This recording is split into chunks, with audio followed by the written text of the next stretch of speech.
पूरे मनोभाव के साथ उच्च स्वर में पंच परमेष्टि भगवान का स्मरण करेंगे। ओम नमः सिद्धेभ्यः।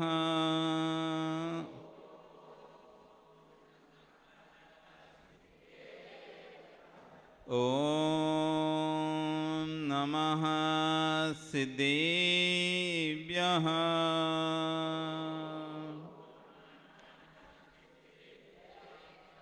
ओम नमः सिद्धेभ्यः।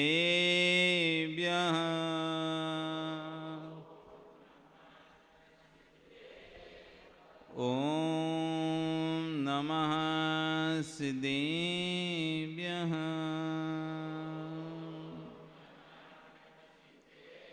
नमः श्री वर्धमानाय निर्धूते कलिलात्मने सालोकानां त्रिलोकानां यद् विद्यादर्पिणायते। नमो अरिहन्ताणं नमो सिद्धाणं नमो आयर्याणं नमो वज्रायाणं नमो लोये सव्यसां। बोले अनंत अनंत से परमेष्टि भगवान की, आदिब्रह्म आदिनाथ भगवान की, वर्तमान शास्त्र महावीर भगवान की, आचार्य समन्त स्वामी महाराज की, आचार्य गोरक्षाढ़ विशुद्ध सागर जी महाराज की, अहिंसा में विश्व धर्म की।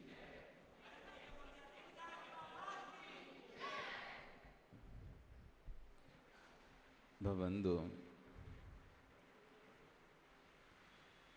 कल यहाँ पर आचार्य भगवान सम्यक दर्शन के अंगों की चर्चा कर रहे थे और उन सम्यक दर्शनों की अंगों की चर्चा में आज द्वितीय अंग निकांक्षित अंग की चर्चा कर रहे हैं। आकांक्षा से रहित। कांक्षा, कांक्षा थे ना, वांछा, इच्छा। सम्यक दृष्टि जीव कभी इच्छाओं से सहित नहीं होता कि मैं इतनी भक्ति करूंगा तो मुझे इस बदले में ये मिलना चाहिए। कभी भी भगवान के पास जाता है तो कोई भी इच्छा ये नहीं रखता कि मेरी भक्ति का फल हो तो मुझे अमुक चीज की प्राप्ति हो। वो तो बस भगवान की भक्ति करता है, उसे कोई फर्क नहीं पड़ रहा लोग क्या कह रहे हैं, क्या सुन रहे हैं, कोई मतलब नहीं। कोई इच्छा नहीं, कोई अपेक्षा नहीं कि मैं इतनी भक्ति करूंगा तो कोई मुझे मेडल मिलेगा, मैं इतनी सेवा करूंगा तो मुझे कोई सम्मान मिलेगा। किसी भी सम्मान की अपेक्षा नहीं है, किसी भी मेडल की अपेक्षा नहीं है, किसी भी नाम की अपेक्षा नहीं है। बस मुझे तो भगवान की भक्ति करना है, आकांक्षा से। क्योंकि उसको पता है जो भी मैं चाहूंगा, जो भी मुझे प्राप्त होगा, वो सब नश्वर है। जगत का जो भी मैं सुख चाहेंगे, क्या आप भगवान के पास जाएं और क्या क्या मांग सकते हो? आप बताओ। पैसा मांगोगे, परिवार में सुखी हो ये मांगोगे, दुकान अच्छे से चले ये मांगोगे, घर में सब स्वस्थ रहें ये मांगोगे। ये तो संसार की 4-6 बातें हैं। और क्या मांगते हो भगवान से? क्या मांगते हो माणिक जी? हाँ, क्या मांगते हैं? ओहो, माणिक जी क्या मांग रहे हैं? फिर से बोलना। आपके जैसा बन जाए ऐसा मांगते क्या? कैसा? आपके जैसे राजा बन जाएं ऐसा? कैसा मतलब? भगवान पास है, देखो 2 बातें हैं। आपके जैसे बन जाए मतलब कि आप जैसे राजवस्था में बढ़िया मस्त भोग भोगे राजा बन के, ऐसे हम भी बन जाए। कैसा मतलब? आपके जैसे से मतलब कैसे? बड़े डबल अर्थ निकलते हैं कई बातों के, कई बातों के डबल अर्थ निकलते हैं। हमने तो बोला था आपके जैसा बनना है, तो वो पूछे अब ठीक है मुनि बना दे रहे, हमारे जैसा बनना है। तो अरे मुनि का कब बोला था हमने तो ये बोले थे जो आप राजा बनने थे ना, राजा भोग करते थे 6 खंड का, आपके पास वैभव था, चक्रवर्ती थे, 96 हजार रानियां थी और खूब ऐसो आराम थे, 84 लाख हाथी, 96 करोड़ 84 लाख घोड़े, हाथी सब थे, वैसा बनना था हमको। तुमने तो गलत समझ लिया, उतारने वाला समझ लिया, इसको उतार के भगवान जैसे वैसा बनने की नहीं बोले। तो इसलिए पूछ रहे हैं माणे जी, क्लियर करो कैसा क्या मांगने जाते भगवान पास, भगवान जैसा बनने के लिए। अब ये तो ऐसा है, बोलो सो फंसे, नहीं बोलो तो भी फंसे। फिर दीप जी बोले सो भी फंसे और नहीं बोलोगे तो भी फंसोगे। क्या लेने जाते हो अभय जी भगवान के पास? क्या कि सारे नलवाड़ी में जिनके पास जितना पैसा है सब मेरे पास आ जाए, क्या भावना लेके जा, क्या लेके जाते भावना? कुछ तो भावना लेके जाते हो ना, कौन सी भावना लेके जाते हो? हैं? कपड़े पहने पहने मैं भी मोक्ष चला जाऊं ऐसी? तो फिर क्या भावना लेके जाते हैं? ओ धूड़ी ज्ञानी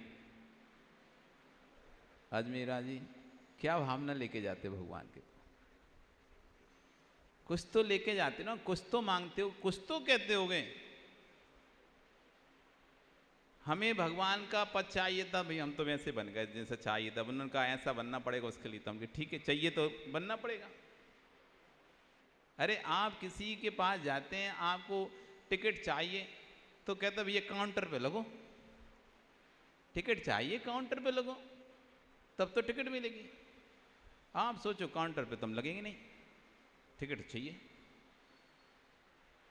ऐसा नहीं, आपको जो प्रोसेसिंग से गुजरना पड़ेगा, आपको हम तो मोबाइल से करेंगे तो मोबाइल में भी निश्चित प्रोसेसिंग है,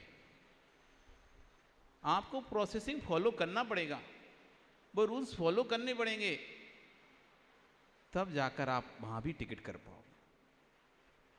हर जगह कोई भी चीज़ आपको चाहिए तो उसका एक नियम है, कायदा है, कानून है, उस नियम कायदे कानून से चलोगे तो वो चीज़ मिलेगी, और नियम कायदे कानून से नहीं चलोगे तो चीज़ नहीं मिलेगी।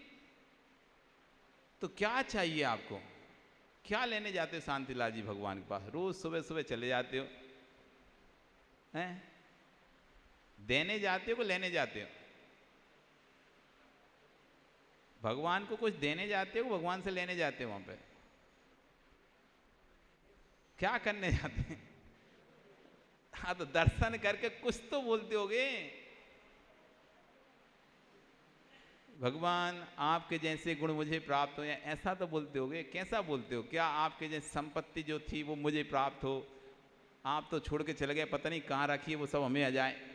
क्या हुआ जब भगवान आदिनाथ ने दीक्षा ली तो सभी को सब सौंप के चले गए।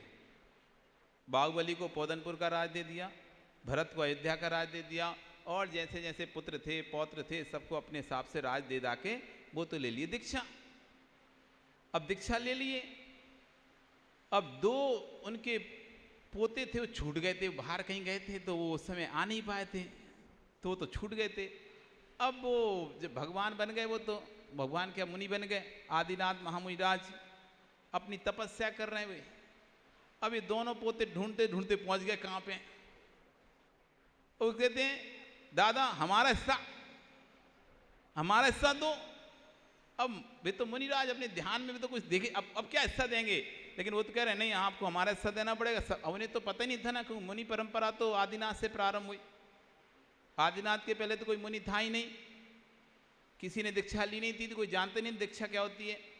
वो तो आदिनाथ को बैराग हुआ, क्षण भंगो नीलांजना का नेत्र देखा कि अरे जगत में लोग मरते भी हैं, कि उनको तो ये नहीं पता लोग मरते हैं, कभी शोक ही नहीं देखा था उन्होंने। तो जब उनको बैराग हुआ तो वो तो गए दीक्षा लेने, तो साथ में जो उनके स्वामी भक्त थे, क्योंकि जैसा स्वामी करता है वैसा भक्त करता है, उनका सेवक करता है, तो उनके साथ 4000 राजा भी चले गए, लेकिन किसी को थोड़ी ना पता थी क्या करने जा रहे हैं। 4000 राजाओं को ये नहीं पता था ये दीक्षा है, ये मुनि दीक्षा होती है, क्या होती है, कुछ नहीं पता। वो तो राजा घर छोड़ दिया, राज छोड़ दिया, तो उसके पीछे पीछे 4000 राजा भी राज को छोड़कर निकल पड़े। उन्होंने अपने बाल पटाए तो उन 4,000 ने अपने बाल पटा दिए। उन्होंने कपड़ा निकाल के फेंके तो उन 4,000 ने भी निकाल के फेंक दिए। वो आंख बंद करके बैठे, 4,000 भी आंख बंद करके बैठ गए। लेकिन आंख बंद करके करना क्या है तो नहीं पता नहीं। वो तो सिर्फ तीर्थंकर को स्वयं को पता था। बैराग तो तीर्थंकर को हुआ था, वो 4,000 राजाओं को थोड़ी ना बैराग हुआ था। वो तो स्वामी भक्ति में उनके पीछे पीछे चल दिए। अब एक दिन आंख बंद करके बैठ रहे, 2 दिन आंख बंद कर रहे, ये तो भूख लगने लगी उन्हें। तो अब उन्हें तो भूख लग रही है, प्यास लग रही है, लेकिन अब स्वामी उठे तो स्वामी कुछ खाए तो सेवक खाए। अब स्वामी नहीं खाएगा तो सेवक कैसे खा सकता है। अब इंतजार कर रहे हैं, आंख खोलें कब खोलें जी, आंख कब खाएं, कुछ तो कब तक कैसे बैठेंगे, भूख लग रही है। पर ये तो देखो स्वामी महाराज तो कुछ आंख ही नहीं खोल रहे। अब ये महाराज तो अपने 6 महीने के ध्यान में लीन हो चुके हैं और यहाँ पर लोग भूख की तड़पने लगे। वो तो कोई फल खाना, अब क्यों वापस ही नहीं जा सकते। तो बेटा है चक्रवर्ती राजा, वो कहो मेरे पिताजी को छोड़ के आ गए तुम अकेले, गए थे तो बड़े साथ में थे और तुमने तो एहसान फरामोशी कर दिया, धोखा दे दिया, गद्दारी कर दी, तुम राजा को अकेला छोड़ के आ गए जंगल में। अब घर भी वापस नहीं जा सकते, अब घर वापस जा नहीं सकते, भूख के मारे मरे जा रहे हैं। तो उन्होंने जंगल में फलों को खाना शुरू कर दिया।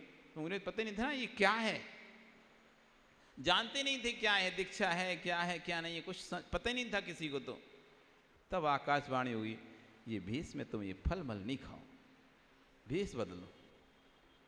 तो उन्होंने सबने छाल माल लगा ली, किसी ने कुछ लगा ली, और फिर अपने अब राजा को छोड़ के जा नहीं सकते तो भाई 6 महीना ऐसे ही खाते पीते रहे। फिर जब आदिनाथ का ध्यान टूटा, अब तीर्थंकर का नियम रहता है कि जैसे ही दीक्षा लेते हैं वो मौन हो जाते हैं। जब तक केवल ज्ञान नहीं होता तब तक बोलते नहीं है। अब वो देख रहे हैं सबको, लेकिन अब उनको बताएं कैसे कि भैया ऐसा नहीं करो, ये दीक्षा है, मुनि दीक्षा है, ये ऐसा है वैसा, कुछ उपदेश भी नहीं दे सकते क्योंकि वो तो मौन है, अखंड मौन होता है इनका। जब तक केवल ज्ञान प्राप्त नहीं होता तब तक मौन रहता है। अब आदिनाथ देख तो सबको रहे हैं लेकिन कुछ बोल नहीं रहे। अब वो सोचते हैं कि चलो हम हार के निकलेंगे,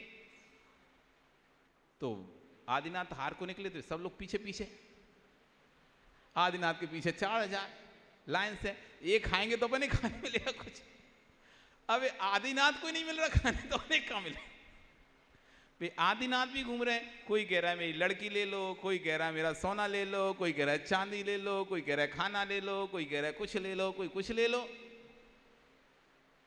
लेकिन पता नहीं है कौन क्या कैसे पड़गान विधि होती है। उस समय किसी को पता ही नहीं था मुनि है क्या होता है।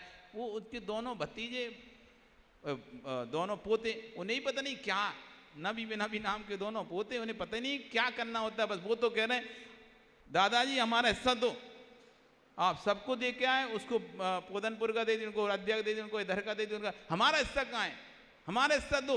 वो कहाँ से दे हिस्सा। तभी विद्याधर श्रेणी के राजा लोग दर्शन करने आए महामुनिराज आदिनाथ के। वे देखते हैं ये लोग क्यों उनसे को परेशान कर रहे हैं, उन्हें नहीं पता था कौन है, पोते हैं क्या है। तो बोलते हैं भैया ये महाराज हैं, ये कुछ सीख नहीं देते। अरे तुम्हें क्या करना है, ये हमारे घर की बात है, तुम हटो पीछे हो, तो बोलो हमारे, ऐसे कैसे नहीं देंगे, सबको दे के आए तो हमको क्यों नहीं देंगे। हाँ, रखा हुआ कहीं ना कहीं तो रखा होगा हमारे हिस्सा, कहीं तो इन्होंने हिस्सा कर, ऐसा तो नहीं कर सकते, अन्याय तो नहीं कर सकते हमारे साथ, हमारा हिस्सा कहीं तो रख के आएंगे, हमें पता नहीं है। वो आँख खोलेंगे बताएंगे हमको। अब विद्याधर राजा देख रहा है ये तो बड़े भोले जीव हैं, इन्हें समझ नहीं आ रहा कि ये तो मुनि है, तो नहीं कुछ करेंगे।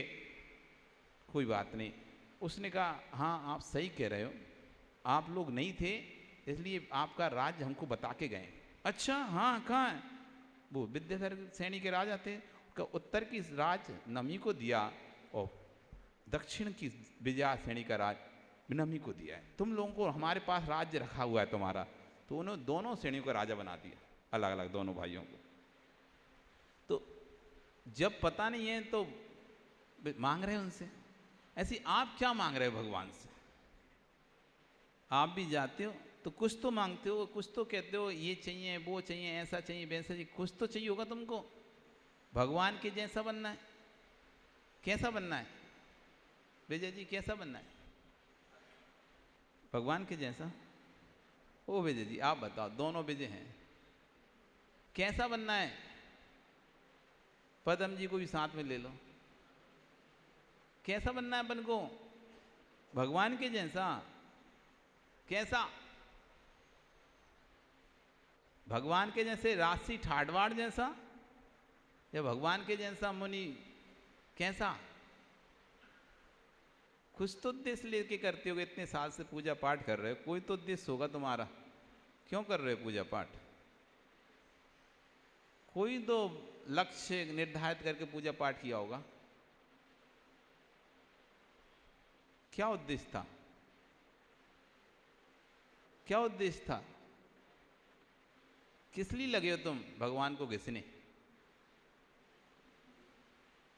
मूर्तियां घिस जाती हैं प्रदीप जी, देख लेना, अभी पुरानी मूर्तियों के नाक कान सब घिस गए होंगे। क्षेत्रों में जाना, छोटी छोटी मूर्ति रख रहे हैं ना कि नाक कान सब घिस जाते हैं। कैसे घिस गए? ये घिस कैसे गए? जब स्थापित थे तब तो घिसे नहीं रखे होंगे ना, तब तो संपूर्ण अंग वाली रखी होगी। लेकिन अब तुम देखो बहुत सी मूर्ति का चेहरा ही सपाट हो गया, कुछ नहीं, बस आकार रह गया है, ना नाक दिख रही ना कान दिख रही, कुछ नहीं दिख रहा है उसके। घिस घिस के अभिषेक करने वालों ने घिस घिस के साफ कर दिया नेमी चंद जी। लेकिन उन्हें ये नहीं पता कि हमें चाहिए क्या इनसे।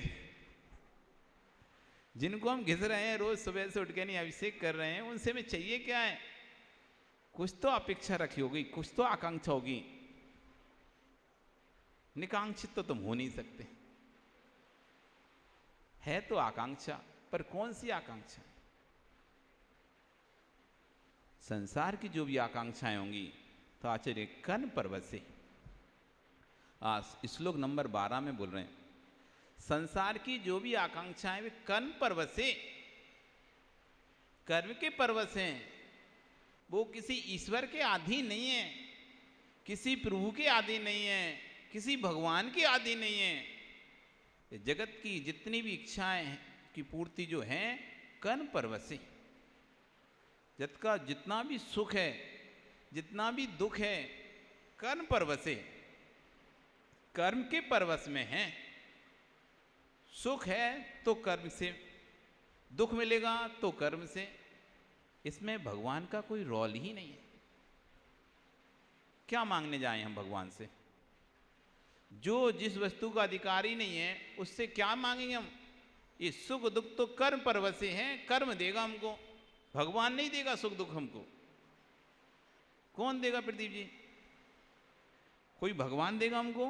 यदि ऐसी धारणा है तो ये जैन दर्शन के विरोध की धारणा है कि कोई भगवान हमको सुख देता है या कोई भगवान हमको दुख देता है। हमको ना भगवान सुख देता है ना भगवान दुख देता है, क्योंकि जो सुख दुख हैं वो कैसे हैं? कर्ण पर्वत से हैं। पहली बात बिल्कुल ध्यान रखना, दुख आएगा वो भी कर्म पर्वत से। कर्म का उदय खत्म होगा तो दुख भी चला जाएगा। जब तक कर्म का उदय चलता रहेगा तो मेडिसिन खा लो कितनी भी, आप ठीक नहीं हो पाओगे। कितना भी इलाज करा लो ठीक नहीं होगे, क्यों? कर्म पर्वत से वसाता वेदनी कर्म का उदय जब तक रहेगा आपका, एक बीमारी खत्म होगी दूसरी खत्म होगी, तीसरी चलती रहेगी बीमारियां, ठीक ही नहीं होंगी। एक खत्म करने की कोशिश करेंगे दूसरी पैदा हो जाएगी, दूसरी खत्म करने की पैदा करेंगे तीसरी पैदा हो जाएगी, उसको दूसरी की इलाज में तीसरी पैदा हो जाती। एक बीमारी का इलाज किया और रिएक्शन करके दवाई, जुखाम था, खांसी थी, बुखार था, उस जुखाम खांसी बुखार को हटाने के लिए तुमने दवाई खाई, पर असाता कर्म तो नहीं हटा पाए, तो जुखाम बुखार तो हट गया, एलर्जी हो गई, रिएक्शन हो गया। क्या प्रॉब्लम? अब रिएक्शन को दूर करने के लिए फिर से दवाई, उसको खाए तो फिर तीसरा रिएक्शन हो गया। क्यों हो रहा है? क्योंकि असाता वेदनी कर्म खत्म नहीं हो रहा है। जब असाता वेदनी कर्म खत्म होगा तब वो दवाई असर करेगी। इसलिए दुख है वो भी कर्म पर्वत है। जो सुख है हम चाहते तो सब कुछ अच्छा अच्छा है, ये सुख चलता रहे, कभी खत्म ना हो, ये सुख ऐसा चलता रहे कभी खत्म ना हो, लेकिन क्या सुख चल पाता है? नहीं चलता। हर समय आपकी साता को दे नहीं रहता। कभी सिर दर्द करने लगता है तो कभी पेट दर्द करने लगता है, कभी पीठ दर्द करने लगती है, कभी बदन दर्द करने लगता है, कभी शरीर में बुखार चढ़ जाता है, कभी कुछ हो जाता है, कभी लग जाती है, कभी गिर जाते हैं, कभी चोट लग जाती है, कभी पट्टा चढ़ जाता है, कभी एक्सीडेंट हो जाता है। जब जब असाता को दे आता है तो जो सुख हम भोग रहे थे वो दुख में परिवर्तित होता है। कर्म पर्वत से, इसलिए संसार का जितना भी सुख है वो कैसा है, इसलिए हम भगवान से क्या मांगे। जो सच्चा भक्त है भगवान से कुछ नहीं मांग रहा, क्योंकि जो भी मैं मांगूंगा वो तो कर्म परवश होगा। मैं मांगने वाला तो करोड़ मांग ले भगवान से, अरब खरब रुपए मांगे भगवान से, लेकिन क्या उसे करोड़ अरबों खरबों रुपए मिल पाएंगे क्या? इसलिए आपके मांगने से कुछ नहीं मिलेगा, जो भी मिलेगा वो कर्म परवश है।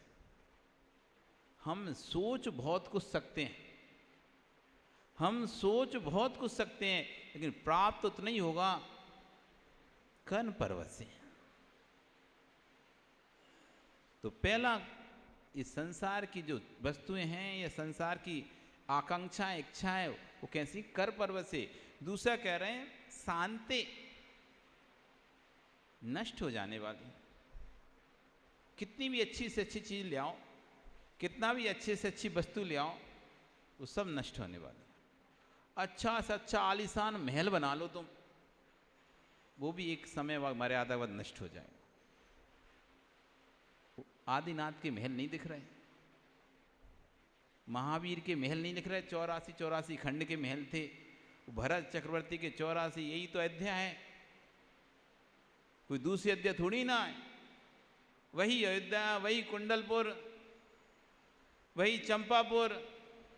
कहाँ गए बांसपूछ का महल, कहाँ गए वो आदिनाथ का महल, कहाँ गया द्वारिका, गिरनारी, नेमिनाथ की नगरी द्वारिका, कहाँ गया कुंडलपुर में भगवान महावीर स्वामी? कितने 2500 तो हुए हैं, ज़्यादा कौन से समय होगा? 2000 वर्ष तो में जब दिखाई दे रहे हैं, पुरानी चीज़ें दिखाई दे रही हैं, तो कितना समय हुआ भगवान महावीर स्वामी मोक्ष हुए? 2500 वर्ष, 2600 वर्ष, 2700 वर्ष। कहाँ गया महल? नंद्यावर्त महल कहाँ चला गया वो? कोई अंश दिखता है? कोई अंश दिखता है? वे नालंदा के बड़े बड़े विश्वविद्यालय कहाँ गए? अब खंडर है बस।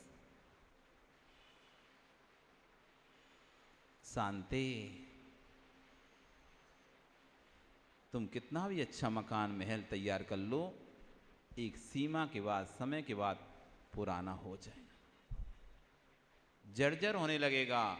उसकी दीवार से तुम कितना भी तुम करवाते रहो, एक समय बाद उसकी दीवार से अपने आप पपटी झड़ने लगेगी। पदम जी देखी कि नहीं देखी? दीवार को झड़ते देखा कि नहीं देखा? कितना भी तुम संभाल के रखो, वो दीवार पर फिर पपटी नहीं चढ़ती, सेट ही नहीं होती, दरार आ जाती है, गिरने लगती ईंटें। एक निश्चित समय बाद कोई भी चीज़ एक निश्चित समय बाद फिर शांत नष्ट होने लगती। ये मनुष्य पर्याय भी एक निश्चित समय बाद नष्ट हो जाती है। इस पर्याय से संबंधित सारे सुख भी एक समय बाद नष्ट हो जाते हैं। हर चीज शांति, जो जो प्राप्त हुई है वो सब नष्ट होने वाली है।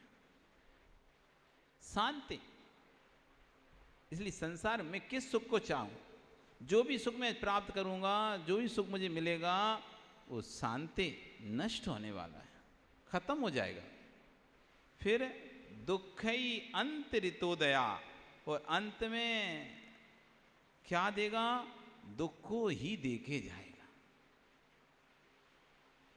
जो जो तुम्हें सुख दिखाई दे रहा है वो अंत में दुख से मिश्रित दुख को देके जाता है।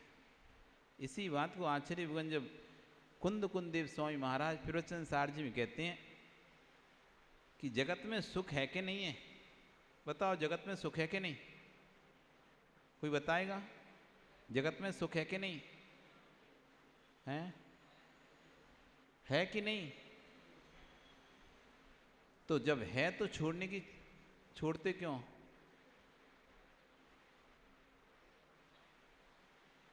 हमें पता है, पर एक ध्यान रखना, ऐसा ना हो चीटिंग तो करो, लेकिन पहले ये भी ध्यान रखना सामने वाला जो बैठा है ना, उसके पास और भी क्वेश्चन है, एक ही क्वेश्चन नहीं है बस। तुम सोचो कि हम एक क्वेश्चन को उत्तर देके पास हो जाएंगे, समझ जाता है कि एक तुमने प्रश्न को उत्तर दिया है, ये तो तुमने 4 बार सुना था, तो आज 5वीं बार तुमने दे लिया, लेकिन अभी तुमने नया वाला सुना कहाँ है? हाँ, गुरु गुरु ही होता है, वो अपने हाथ में 2-4 विद्याएं बचा के रखता है। तो संसार के जो सुख हैं जिनेंद्र, वो सुख हैं क्या? हैं क्या? नहीं है क्या? तो सुख की अनुभूति नहीं होती क्या? हैं? शाश्वत हो नहीं, उससे करना क्या अपन को? सुख है कि नहीं है, बात तो इतनी सी बात है। हैं? सुख सुख सुख नहीं होता तो तुम घर में रह कैसे रहे हो बाबे जी? देवी के साथ रह रहे हो, व्यवहार का और निश्चय का क्या होता है? ये निश्चय का सुख कैसा होता है? बाहर का है कि अंदर का है? अंदर का सुख नहीं है।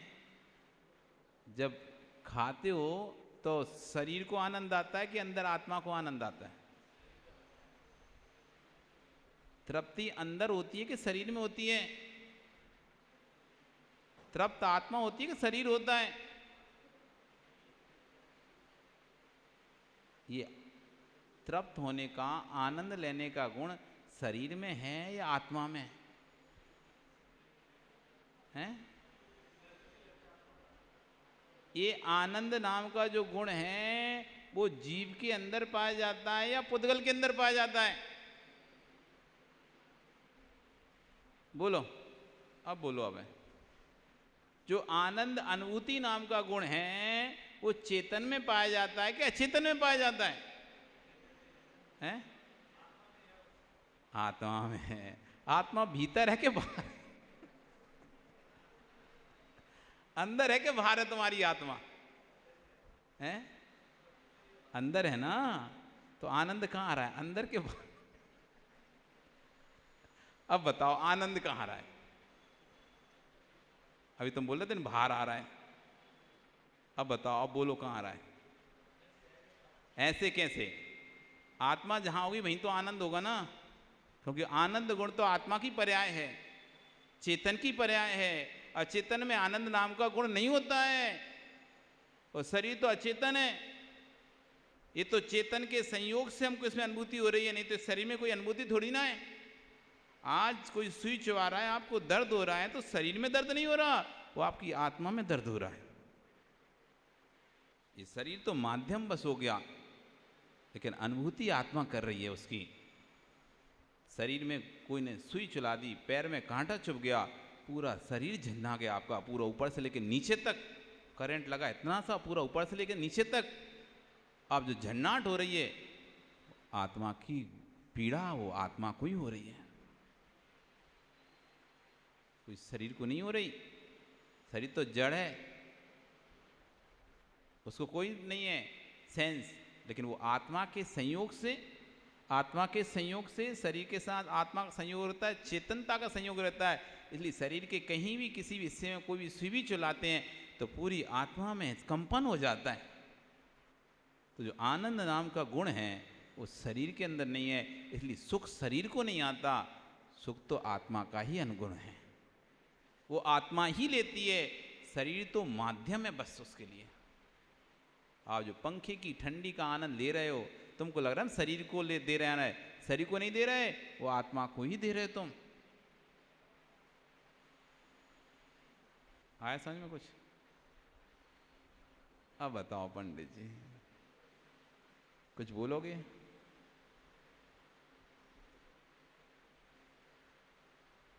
सुख कहां पर है?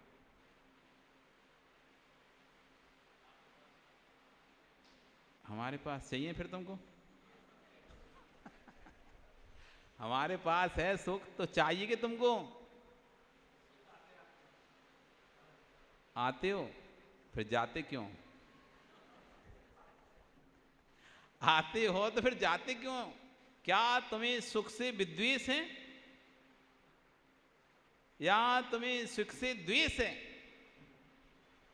जब तुमको पता है सुख हमारे पास है, हमसे मिलेगा, तो फिर तुम हमारे पास आकर वापस क्यों चले जाते हो? क्या तुम्हें सुख से द्वेष है? फिर क्यों वापस जाते हो? या फिर तुम्हें दुख से राग है? क्या कारण है? जानते तो ना तुम सुख कहां पर है? चाहिए कि सुख? फंस गए बेचारे। अब क्या बोले, कछू बोले सोई फंसेंगे। कोई बात नहीं, फंसे नहीं हो, सुलझ रहे हो। फंसे नहीं हो, सुलझ रहे हो। रंत ऋतुदया, संसार में सुख तो है, लेकिन ये सुख सुख को नहीं देता, ये सुख बाद में दुख को देख के जाता। शादी करने के बाद सुख तो महसूस हुआ, वासनाओं की पूर्ति हो रही है, सुख तो महसूस हो रहा है, लेकिन बाद में जो दुख जो आपको मिल रहा है वो सुख दुख को देने वाला है। इसलिए संसार के सुख को सुख नहीं कहा गया, क्योंकि संसार का जो सुख है वो दुख को देकर जाता है, अंत में व्यक्ति दुखी हो जाता है उस चीज से। इसलिए संसार का सुख दुख ही है, सुख नहीं। सुख तो वो होता है जिसके आने के बाद फिर कभी दुख की अनुभूति ना हो। सुख तो उसे कहते हैं जिसके आने के बाद फिर दुख की अनुभूति ना हो। बबलू, देवी रूठ जाए फिर अब मनाने का तो अब मनाते फिरो, बड़ी समस्या होती है, सबसे बड़ी समस्या है। तो इसलिए आचार्य भगवान कह रहे हैं अंतरितोदया, अंत में दुख ही रंतरितोदया, अंत में दुख को ही देकर जाने वाला। संसार का सुख कैसा है? अंत में दुख को देने वाला है। पाप बीजे, और पाप का बीज है, पाप का बीज है। पाप उत्पत्ति का कोई कारण है तो संसार के सुख।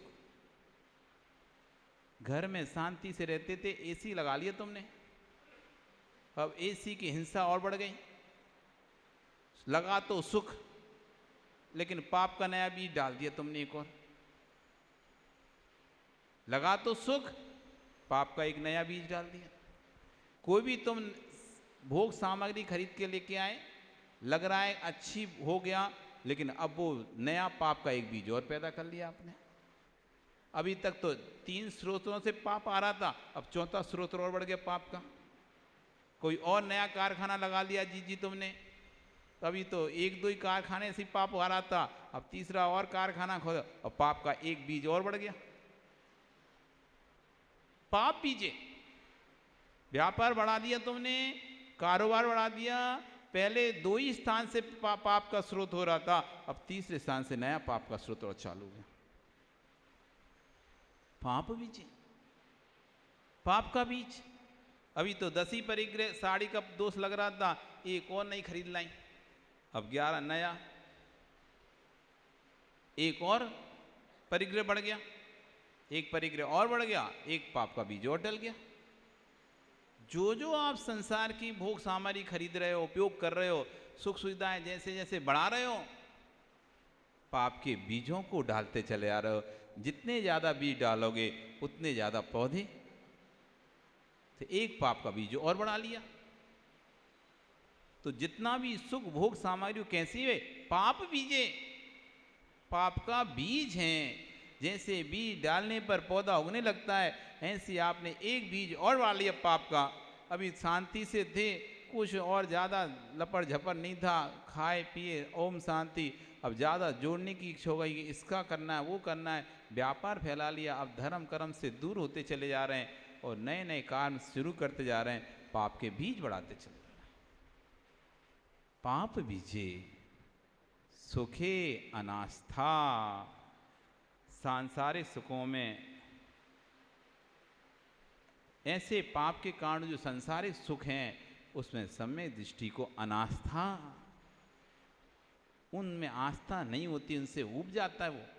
क्योंकि जो मैं सुख मांग रहा हूं मैं भगवान से, जो भी सुख मैं कहूंगा भगवान से, वो कर्म परवश होगा, शांति अंत सहित होगा, दुख ही अंत में दुख को देने वाला होगा और पाप का बीज होगा।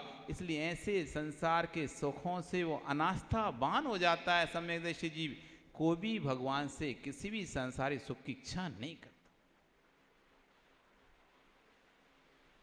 3 प्रकार के लोग आते हैं भगवान के पास। 3 प्रकार के लोग भगवान के पास पहुंचते हैं। अब भैया ऐसा मत करो हम महाराज हमें कौन सा बना दिया आपने, हाँ हम किसी को बना नहीं रहे, तुम लोग जल्दी समझ ले तो हमें तो नहीं बना दिया, तुम्हें नहीं बना रहे, हम बता रहे हैं ऐसा कि 3 प्रकार के लोग आते हैं भगवान के पास। एक होते हैं भिखारी, एक होते हैं व्यापारी और एक होते हैं भक्त। एक होते हैं भिखारी, एक होते हैं व्यापारी और एक होते हैं भक्त।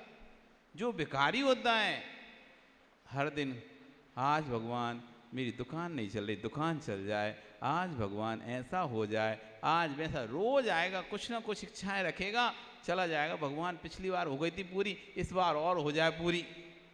जैसे भिखारियों की आदत रहती है, कोई भी निकले मांग दे दे, तो किसी भी दरबारे पर गए ला दे दो, ऐसा हो जाए, हमारा घर भर जाए, हमारे घर में धन दौलत आ जाए।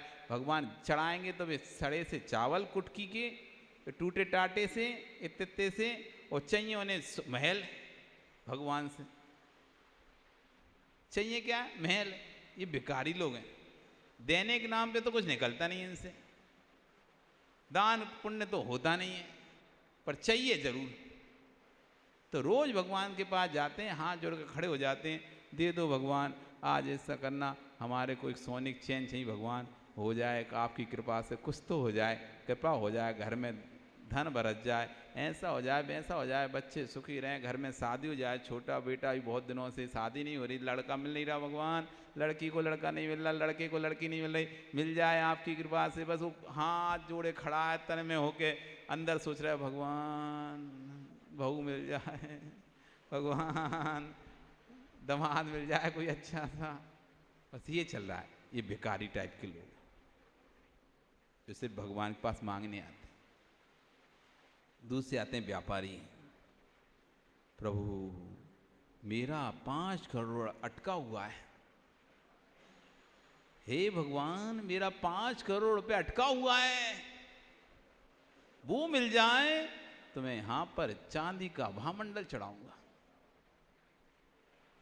हे भगवान वो मिल जाए, मेरा वो टेंडर है बहुत दिनों से अटका है भगवान, बस कैसी भी करके आपकी कृपा हो जाए, वो टेंडर पास हो जाए, मैं सोने का छत्ता चढ़ाऊंगा। ये व्यापारी लोग हैं, व्यापार कर रहे हैं भगवान से, लेन देन। ऐसा होगा तो हम ऐसा करेंगे और नहीं होगा तो ऐसा नहीं करेंगे। उसका कॉन्ट्रैक्ट पास नहीं हुआ तो छत्ता नहीं चढ़ाएगा। पहले आप हमारा काम करो, क्या? पहले हमारा काम करो, बदले में फिर हम आपको ये देंगे। और यदि हमारा काम नहीं हुआ तो व्यापारी का क्या रूल रहता है? व्यापारी रूल कैसा रहता है? इस हाथ ले उस हाथ दे, काम इधर हमारा हो, अभी आए ऑर्डर कि हाँ तुम्हारा टेंडर पास हो, देखो भगवान कल ही हम छत्ता चढ़ा देंगे, और जब तक वो पास नहीं होगा तब तक छत्ता नहीं चढ़ाएंगे।